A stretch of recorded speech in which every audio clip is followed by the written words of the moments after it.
નમસ્તે બેટા, કેમ છો બધા? મજામાં? જવાહર નવોદય વિદ્યાલય પ્રવેશ પરીક્ષાના વિભાગ 2 એટલે કે અંકગણિત એના પ્રથમ પાઠની અંદર સંખ્યા અને સંખ્યા પદ્ધતિ એના મહત્વના મુદ્દાની આપણે અગાઉના ભાગમાં ચર્ચા કરી હતી. કેટલાક હજી પણ મહત્વના મુદ્દા બાકી છે સંખ્યાને બરાબર ઓળખવામાં, તો આજે એની ચર્ચા કરીશું અને પછી સ્વાધ્યાયના પ્રશ્નોની શરૂઆત કરીએ છીએ. તો બરાબર ધ્યાન આપજો. અહીં વિશિષ્ટ અંક એટલે કયા અંક? તો સૌથી મોટો અંક 9 છે. એક અંકની અંદર સૌથી મોટો અંક કયો? 9. 9 થી મોટું કોણ? તો 9 થી મોટું 10 છે. પરંતુ 10 એ 2 અંકની સંખ્યા બની જાય છે. એટલે કે એક અંકની સંખ્યા સૌથી કોઈ મોટી અંક હોય તો 9, એટલે કે એને વિશિષ્ટ અંક કહેવાય છે. અને સૌથી નાનો અંક કયો? તો 1. શૂન્ય એ પણ અંક છે, પરંતુ એની કોઈ કિંમત નથી, માટે એને અંક તરીકે અહીંયા સૌથી નાના અંક તરીકે 1 ની વાત કરેલી છે. હવે આ 2 અંકો 1 થી 9 સુધીના અંકો જો આપણને આવડી જાય અને એની અંદર શૂન્ય, તો બાકીના તમામ અંકો જેટલા બનાવવા હોય એટલા આપણે બનાવી શકીએ, અનંત બનાવી શકીએ. આગળ વાત કરીએ. મોટામાં મોટી સંખ્યા બનાવવી હોય તો 9 નો ઉપયોગ કરવો પડે. કેમ? તો જુઓ, દાખલા તરીકે 2 અંકની સૌથી મોટામાં મોટી બનાવવી હોય તો શું બનશે? 2 નવડા 99, એટલે કે 99 સૌથી મોટામાં મોટી સંખ્યા. 99 થી મોટી કોઈ નહીં. 99 થી અંદર 1 ઉમેરો એટલે કે 3 અંકની સંખ્યા બની જાય 100. એટલે કે છેલ્લામાં છેલ્લી 2 અંકની સૌથી મોટી સંખ્યા હોય તો 99. એ જ રીતે 3 અંકની બનાવવી હોય તો 999, એટલે કે બીજો એક નવડો ઉમેરી જશે. 4 અંકની બનાવવી હોય તો 4 નવડા, 5 અંકની બનાવવી હોય તો 5 9, એમ કન્ટિન્યુ આગળ રહેશે. એ જ રીતે આ મોટામાં મોટી સંખ્યાની આપણે વાત કરી. હવે નાનામાં નાની સંખ્યા બનાવવી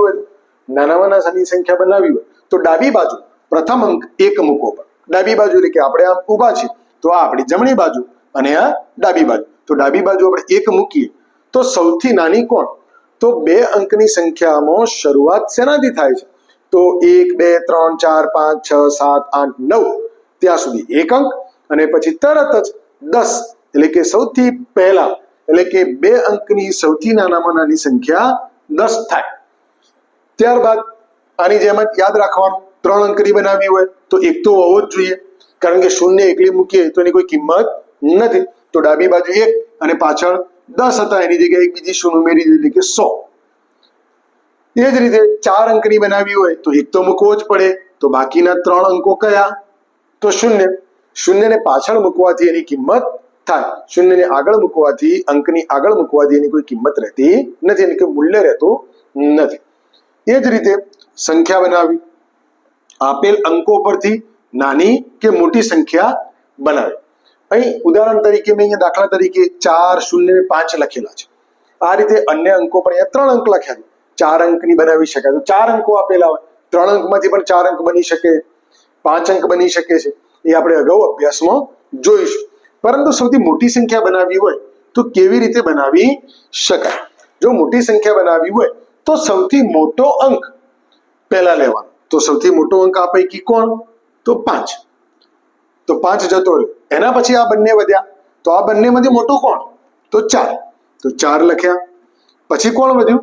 0. તો મોટામાં મોટી સંખ્યા બની ગઈ 3 અંક. ત્યારબાદ જો એવું કહેવામાં આવે કે નાનામાં નાની સંખ્યા બનાવો, તો નાનામાં નાની સંખ્યા બનાવવી હોય તો 0 સૌથી નાનો, તો 0 પહેલો મુકાય? ના મુકાય, કારણ કે 0 ની કોઈ કિંમત નથી. જો 0 ની કિંમત નથી તો 0 ની જગ્યાએ શું મૂકવાનું? તો 0 ની જગ્યાએ સૌથી 2 પૈકીનો નાનો અંક મૂકવાનો. તો કોણ? તો 4. 4 પછી તરત 0 મૂકવાની, કારણ કે નાનામાં નાની અંક પછી એનાથી મોટો, એટલે કે નાનાથી મોટા તરફ જવાનું અને મોટામાં મોટાથી નાના તરફ જવાનું, એટલે કે ચડતો ઉતરતો ક્રમ. આ બંને આ રીતે સંખ્યાઓ બની જાય. આ રીતે 4 અંકની સંખ્યા બનાવી શકાય, 5 અંકની સંખ્યા બનાવી શકાય. બરાબર? આપણે અહીંયા નાની મોટી સંખ્યા બનાવવાની પદ્ધતિ શીખવાની છે મહત્વના મુદ્દાની અંદર, એટલે તમને ઉદાહરણ તરીકે શીખ્યું. બાકીની ચર્ચા આપણે અભ્યાસના પ્રશ્નોની અંદર કરીશું. એ જ રીતે બીજી એક મહત્વની બાબત યાદ રાખવાની. ઘણી વખતે પ્રશ્ન પૂછાશે કે એક અંકવાળી એક જ અંક કેટલી સંખ્યા? તો 10. તો આપણે હમણાં થોડી વાર પહેલા ચર્ચા કરી કે એક અંક કોણ કોણ, તો 1 2 3 4 5 6 7 8 9, તો 10 કયા? તો 10મો અંક શૂન્ય. 10મો અંક કયો છે? શૂન્ય. 0 1 2 3 4 5 6 7 8 અને 9. આ રીતે 10 અંક બને છે. કારણ કે શૂન્ય પણ એક અંક છે, ભલે એની કિંમત નથી પરંતુ અંક તો ખરો. જો 1 ની પાછળ મૂકી જાય તો 10 બની જાય, 3 ની પાછળ થઈ જાય તો 30 બની જાય. એટલે શૂન્ય વગર 30 ની કોઈ કિંમત નથી. તો એ જ રીતે એક અંકની સંખ્યા આ યાદ રાખવાની બાબત છે. 2 અંકની સંખ્યાઓ, કુલ સંખ્યાઓ 90. કેવી રીતે 90? તો એ પણ યાદ રાખીએ. તો સૌથી પહેલા 1 થી 9 અંકો નીકળી ગયા, એટલે કે 9 સંખ્યાઓ એ જતી રહી 100 માંથી. અને 100 એકડો 2 મીંડા એટલે પાછળ 3 અંકની સંખ્યા, એટલે કે 1 3 નીકળી ગઈ. તો 100 નીકળી જાય અને આને 9 અંકો નીકળી જાય તો કુલ કેટલા અંકો નીકળી જાય? 10. તો બાકી વધ્યા કેટલા 100 માંથી? 90. તો એ રીતે એનું 90. અને જો આ બે યાદ રહી જાય, આ બંને યાદ રહી જાય તો 3 અંકની એટલે કે 900, 4 અંકની એટલે કે 9000, પાછળ માત્ર શૂન્ય ઉમેરવાની થશે. 5 અંકની કે તો 90000. આ રીતે સંખ્યા આપણે જાણી શકીએ છીએ, ઓળખી શકો. આટલી કેટલીક મહત્વની બાબતોની ચર્ચા આપણે કરી, જે યાદ રાખવાની મહત્વની બાબતો ઉપરથી જ સ્વાધ્યાયના પ્રશ્નોનો આપણને પાયો મળી રહેતો હોય છે. એટલે આ મહત્વની બાબતોની ચર્ચા આપણે અહીંયા પૂર્ણ કરીએ છીએ અને હવે સ્વાધ્યાયની શરૂઆત કરીએ છીએ. ઓકે,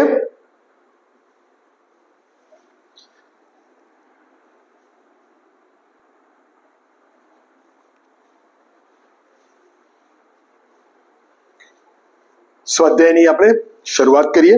તો સૌથી પહેલો પ્રશ્ન નંબર 1, નીચે પૈકી કઈ સંખ્યા, તમે સંખ્યા વાંચશો એટલે તમને ખ્યાલ આવી જશે. 7,53,357 દર્શાવે છે. આપણે આને અંકોમાં આપેલા છે અને નીચે તમે જવાબ જોઈ રહ્યા છો A B C D. તો એ શેમાં છે? શબ્દોની અંદર. સંખ્યા જ્ઞાનની અંદર પૂર્વ શરત, અંકોને શબ્દોમાં લખો, શબ્દોને અંકોમાં લખો. એની સમજ આપણને ખબર હોવી જોઈએ. વાંચન કરીશું. એકમ, દશક, 100, 1000, 10,000, લાખ. 7,53,357. તો અહીં તમે જુઓ છો તો પહેલો અંક જ્યારે કેન્સલ કરતા જવાનું, અગાઉના વિભાગોની જેમ અહીં પણ યાદ રાખવાનું કે ખોટા જવાબ કેન્સલ કરતા જશો એટલે સાચો જવાબ મળી જશે. અહીંયા 700 તો એ આવશે નહીં. 75 લાખ, અહીંયા 75 લાખ છે નહીં, આપણે 7 લાખથી શરૂઆત થાય છે માટે કેન્સલ. 7,53,357 એટલે આપણો જવાબ સી આપણો સાચો જવાબ અને ડી આપણે કેન્સલ કરીશું. આ રીતે કોઈ પણ જે ઓપ્શન હોય અને જેની અંદર A, B, C અને D આપેલા છે એની અંદર આપણે શેના ઉપર ગોળ કરીશું? તો C ઉપર સરસ મજાનું ગોળ કરતા શીખવાનું. અહીં આપણે ક્લાસની અંદર જવાબ કેવી રીતે મેળવવો એ શીખીશું. અને તમારા પુસ્તકની બાજુમાં આપેલા A, B, C અને D જે વિકલ્પ આપેલા છે જવાબની, OMR શીટની અંદર આપણે રાઉન્ડ કરવાના છે. એ રાઉન્ડ કરતા તમારે પેન્સિલથી ગોળ કરતા શીખવાનું. પેન્સિલથી કેમ? તો ભૂલ પડે તો સુધારી શકાય માટે, અને જો ના પડે તો આપણે પ્રેક્ટિસ તો પેનથી જ કરવાની રહેશે. ઓકે, કારણ કે પરીક્ષાની અંદર કાળી પેન અથવા વાદળી પેનનો ઉપયોગ કરવાનો રહેશે. તો આ પહેલો પ્રશ્ન આપણે પૂર્ણ કરીએ છીએ. બીજા પ્રશ્ન તરફ જઈએ છીએ. 70,805. 70,805 સંખ્યાને આંકડામાં કેવી રીતે લખાય? તો આંકડામાં તો સૌથી પહેલું અહીંયા એકમ, દશક, 100, 1000, 7,000 આપેલું છે માટે કેન્સલ. અહીં જોઈએ એકમ, દશક, 100, 10,000, 10,000 તો 7 વખત 10 એટલે કે 70,805 આપણને જવાબ મળી જાય છે. પરંતુ નીચેનો તમે જુઓ સી તો 7 લાખ છે, અહીંયા કરોડમાં જતો રહે છે માટે કેન્સલ. તો આપણો સાચો જવાબ વિકલ્પ બી આપણને મળી જાય છે. ઓકે, તો આ રીતે ધીમે ધીમે આપણે આગળ વધતા જઈશું. પ્રશ્ન નંબર 3, એકમ, દશક, 100, 1000 અને 10,000. તો 10,000 ના ખાનામાં કોણ? તો 4 અને 7 તો 47,569. 47,569 સંખ્યામાં 10,000 સ્થાનનો અંક કયો? અહીંયા અંક પૂછ્યો અને અહીં કૌંસમાં એક શબ્દ મેં લખ્યો છે 10 સહસ્ત્ર. સહસ્ત્ર એટલે 1000. શતક એટલે 100, જેને આપણે સદી કહીએ છીએ. આપણે અગાઉ ધોરણ 3 ની અંદર સદી શબ્દ ભણી ચૂક્યા છીએ. સદી એટલે 100 અને શતક એટલે પણ 100. અહીં સહસ્ત્ર શબ્દ એટલે કે 1000, 10 વખત 1000 એનો મતલબ કે 10,000. તો 10,000 ના સ્થાનમાં કોણ? એકમ, દશક, સો, હજાર અને 10,000. તો 10,000 માં કોણ છે? 4. તો અહીંયા કયો વિકલ્પ સાચો આવશે? વિકલ્પ નંબર સી આપણો સાચો જવાબ આવશે. નેક્સ્ટ પ્રશ્ન નંબર 4 અને 5 તમે જોઈ શકો છો, મેં HW લખેલું છે. તો એનો મિનિંગ શું? તો એનો મિનિંગ હોમવર્ક. એનો મતલબ હોમવર્ક. આ બંને પ્રશ્નો કોના જેવા છે? તો પ્રશ્ન નંબર 4 દાખલા નંબર 2 જેવો છે. પ્રશ્ન નંબર 5 દાખલા નંબર 1 જેવો છે. તો આ બંને પ્રશ્નોના જવાબ તમારે જાતે તૈયાર કરવાના અને એના જવાબ તમારે કોમેન્ટની અંદર લખશો. તમે કે પ્રશ્ન નંબર 2 એનો જવાબ number A B C D પૈકી કયો છે? તો હું તે જોઈશ અને તમને એનો રિપ્લાય આપીશ, જે કોમેન્ટમાં તમારે લખવાનું. તમારે પણ હું જેટલું કામ કરું છું અહીં એટલું જ કામ તમારે પણ કરવું પડશે, તો જ આપણને સફળતા મળશે. આગળ જોઈએ પ્રશ્ન નંબર 6. એકમ, દશક, સો, હજાર, 10,000 ને લાખ. તો રકમ પહેલા વાંચીશું. 9,32,651 માં અંક 9 ની સ્થાન કિંમત. ક્લુ વર્ડ્સ આપણને ખબર પડતી હોવી જોઈએ. દાખલાની અંદર શું કરવાનું, શું આપેલું છે, શું કરવાનું છે એ આપણને ખ્યાલ આવી જાય એટલે આપણે એની પદ્ધતિ આપણે આગળ જવાબ મેળવી શકીએ. તો અહીં સંખ્યા આપેલી છે, જેમાં 9 ની સ્થાન કિંમત જણાવો. તો 9 કયા સ્થાનમાં છે? તો એકમ, દશક, સો, હજાર, 10,000 અને લાખ. તો કયા સ્થાનમાં આપેલો છે ભાઈ? લાખ. તો એની કિંમત શું, એની મૂલ્ય શું? તો આપણે અગાઉ પણ વિડીયોમાં જોઈ ગયા કે 9 લાખ. તો 9 લાખ આમાંથી ક્યાં છે? તો આ તો 900 છે, તો કેન્સલ. આ એકમ, દશક, સો, હજાર, 90,000 છે, કેન્સલ. આ 9 એકલા છે, એ કેન્સલ. તો વિકલ્પ એ આપણો સાચો જવાબ. બીજી રીતે આપણે શોર્ટ ટ્રિકની એ પણ વાત કરી હતી કે જ્યારે કોઈ અંક આપેલો હોય તો એની મૂલ્ય, એની પાછળ જેટલી સંખ્યાઓ હોય, અંકો હોય 1 2 3 4 અને 5, એટલા અંકો શૂન્ય મૂકીએ તો પણ આપણને જવાબ મળી જાય. ઓકે, તો આ પ્રશ્ન નંબર 6 સુધી તમને એકદમ ક્લિયર ખબર પડી ગઈ હશે. તો આપણે આગળ વધીએ.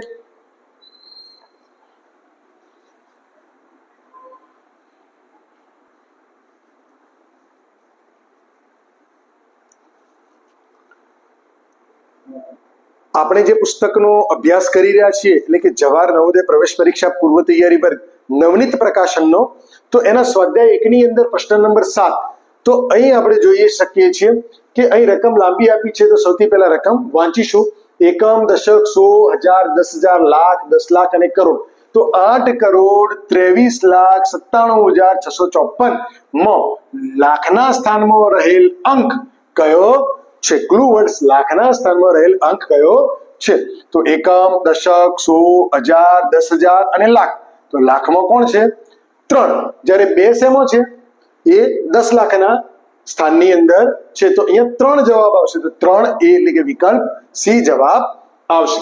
પ્રશ્ન નંબર 8 અગાઉની જેમ આ પણ દાખલા નંબર 6 ના જેવો જ હોમવર્કની અંદર પ્રશ્ન નંબર 9 એ દાખલા નંબર 10 જેવો. તો હજી દાખલા નંબર 10 તો આવ્યો નથી, તો આપણે હવે અભ્યાસ એનો કરીએ છીએ. દાખલા નંબર 10 તમે અહીંયા જોઈ શકો છો. એકમ, દશક, સો, હજાર, 10,000 એટલે કે 27,307 માં 7 ની સ્થાન કિંમતો વચ્ચે શું તફાવત? તફાવતનો મતલબ શું થશે? બાદબાકી. તફાવતનો મતલબ બાદબાકી, ડિફરન્સ. એ આપણે યાદ રાખવાનું. તો અહીંયા 7 કયા સ્થાનમાં આપેલા છે? તો પેલા એકમ, 7 એકમ, દશક, સો અને હજાર. તો હજારના સ્થાનમાં 7. તો 7,000 એનું મૂલ્ય થશે કિંમત, અને એકમના સ્થાનની અંદર 7. તો આ બંને વચ્ચે શું કરીશું? બાદબાકી. તો બાદબાકી કરીશું તો અહીંયા દસકો લેવો પડશે. 6 9 9 અને 10. 10 માંથી 7 જાય તો 3 9 9 અને 6. તો આવો જવાબ આપણને શેમાં મળી રહ્યો છે? તો વિકલ્પ નંબર એ ની અંદર આપણને જવાબ મળી જાય છે. ઓકે, નેક્સ્ટ પ્રશ્ન નંબર 11 એ પણ હોમવર્કમાં કોના જેવો? તો દાખલા નંબર 10 જેવો. 1 2 3 અને અગાઉના 2 એમ કરીને 5 પ્રશ્નો તમારા હોમવર્કની અંદર. પ્રશ્ન નંબર 12 નો અભ્યાસ કરીએ. રકમ વાંચીશું પહેલા. એકમ, દશક, સો, હજાર, 10,000, લાખ. એનો મતલબ કે 6,86,676 આવેલા અંક 6 ની સ્થાન કિંમતોનું કુલ મૂલ્ય કેટલું થાય? સ્થાન કિંમતોનું કુલ મૂલ્યનો મતલબ તો એનો સરવાળો કરવો. તફાવત એટલે બાદબાકી સમજવો શબ્દની અંદર, અને કુલ મૂલ્ય એટલે કે સરવાળો કરવો. તો આપણે એનો સરવાળો કરીશું. અંક 6 ક્યાં છે? 1, 2, 3 અને 4. તો સૌથી પહેલા આપણે પાછળથી શરૂઆત એટલે કે ડાબી બાજુથી કરીશું. એકમ, દશક, સો, હજાર, 10,000 અને લાખ. તો સૌથી પહેલા 6 લાખ એનું મૂલ્ય થશે. આપણે 1, 2, 3 સંખ્યા પછી એટલે કે હજારે એક અલ્પ વિરામ મૂકીશું અને પછી લાખે અલ્પ વિરામ વત્તા એકમ, દશક, સો અને હજાર. આની વાત પૂરી થઈ. હવે આની વાત 6,000. તો હજારના સ્થાનમાં 6,000 વત્તા 100 ના સ્થાનમાં 6 એટલે કે 600 અને છેલ્લે 6 એકમ. તો આ બધાનો સરવાળો કરીશું એટલે કે 6, 0, 6, 6, 0 અને 6. 6,06,606. તો કઈ જગ્યાએ રકમ આપેલી છે? તો છેલ્લો વિકલ્પ નંબર ડી જે આપણને મળી જાય છે. ઓકે, આ રીતે જવાબ મેળવવાનો પડશે. ગણતરી કરવાની અચૂક રાખવાની, જેથી ભૂલ પડવાની શક્યતા રહે નહીં. આપણે જવાહર નવોદયની અંદર જ્યારે પ્રેક્ટિસ કરવાની શરૂઆત કરી, અંકગણિતની અંદર સ્વાધ્યાય કાર્ય આજથી આપણું શરૂ થયું. તમને લોકોને ગણિત ભણવાની મજા આવશે. આપણે એ જ રીતે વિડીયો તમને બનાવીને આપીશું, જેથી કરી તમે સરસ મજાનો અભ્યાસ કરી શકો. તમને વિડીયો જોવાની મજા પડી હશે. પ્રશ્ન નંબર 1 થી 12 નો અભ્યાસ કર્યો, એમાં સમજ પડી હશે. તો વિડીયોને ચોક્કસ લાઈક કરજો. તમારા અન્ય મિત્રો જે હજી સુધી આપણી સાથે જોડાયા નથી અથવા ચેનલને સબસ્ક્રાઇબ કરી નથી, એમને ચેનલને શેર કરજો અને સબસ્ક્રાઇબ કરાવજો. અને હજુ વધુ અભ્યાસ આપણે આગળના વિડીયોમાં કરીશું. ત્યાં સુધી રજા આપશો.